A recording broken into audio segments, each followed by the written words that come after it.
Magandang araw po sa ating po lahat. Ang talata po natin ay hango po sa Aklat ng Mga Awit, Kapitulo 27, verse 1. Sabi po dito, "Si Yahweh ang ilaw ko at kaligtasan. Sino pa ba ang aking katatakutan? Si Yahweh ang aking muog ng aking buhay. Sino pa ba ang aking kasisindakan?"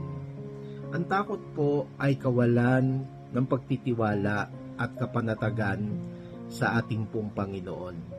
Bilang po tayong mga mananampalataya, nawa hindi po tayo mamuhay sa takot, bagamat may mga pangyayaring natatakot tayo, nangangamba, pero hayaan natin sa sinabi po ng verse po ngayon, wala kang dapat katakutan sapagkat sumasayo ang Panginoon.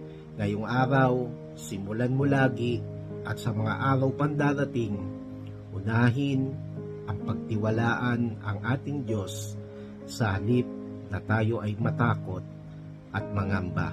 Pagpalain ka ng Panginoon ngayong araw.